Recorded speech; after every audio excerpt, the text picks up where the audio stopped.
कि हो क्या रहा है। ये मकबूजा असेंबली है, चाहे नेशनल असेंबली हो चाहे पंजाब असेंबली हो। पंजाब असेंबली में आपने जो ओथ लिया है वो भी गैर आईनी है। जिस तरह से गवर्नर का रात को नोटिफिकेशन हुए वो भी गैर आईनी है। आइन को तोड़े आप, हमारे वोट खरीदे आप, हमारे एमएनएज एमपीएस को खरीदे आप, और फिर आज आप इलेक्शन कमीशन से भी भागे।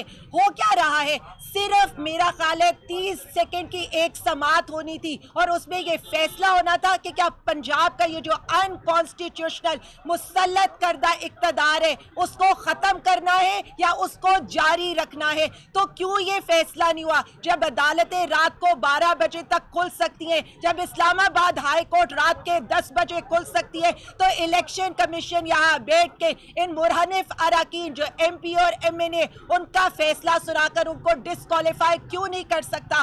पाकिस्तान की अवाम यही सवाल कर रही है कि इस इम्पोर्टेड हुकूमत को हम पर मुसल्लत क्यों किया गया। इस इम्पोर्टेड हुकूमत से एक जमहूरी हुकूमत को, एक जमहूरी वजीर आजम को घर क्यों भेजा गया? अवाम इनको मानने को तैयार नहीं है और यही हम इलेक्शन कमीशन से चाहते हैं। जितनी जल्दी वो फैसला करेंगे उतनी जल्दी ये जो मुसल्लत शुदा इम्पोर्टेड हुकूमत है वो चाहे पंजाब की हो चाहे वफाक की हो, वो अपने घर जाएगी।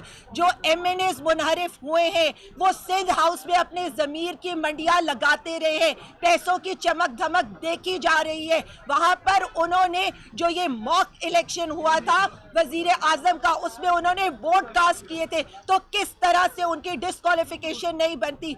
पाकिस्तानी अवाम इंतजार कर रही है कि कब ये निकले अपने अपने हलकों में और कब वो इनका लोटों से इस्तकबाल करे, तो इन लोटों को डिस्क्वालीफाई किया जाए, पाकिस्तान को आज़ाद कराया जाए, पाकिस्तान की असेंबलियों को आज़ाद कराया जाए और ये जो इम्पोर्टेड हुकूमत है इनको इम्पोर्ट करके लाए उन्हीं के पास भेजा जाए। तो ये अब तारीखों पे तारीखें नहीं चलेंगी। फर्दे जुर्म पर आप तारीखें लेते रहे, कभी कमर दर्द के बहाने, कभी प्लेटलेट्स के बहाने। तो अब इलेक्शन कमीशन में अगर आप तारीखें ले गए, सब एमएनएस खड़े हैं, सब हमारे एमपीएस खड़े हैं, हम यहीं पर बैठेंगे और हम देखेंगे कि इलेक्शन कमीशन किस तरह से हमें तारीखें देती है। हमें तारीखें नहीं चाहिए, हमें फैसला चाहिए, जल्द अज जल्द फैसला चाहिए। और हम ये चाहते हैं कि हम नहीं, 22 करोड़ अवाम आपकी तरफ देख रहे हैं। फैसला करें, इनको घर भेजे, इलेक्शन कराए और दोबारा जो एक जमहूरी वजीर आजम था वो दोबारा इस मुल्क पर आए ताकि सारे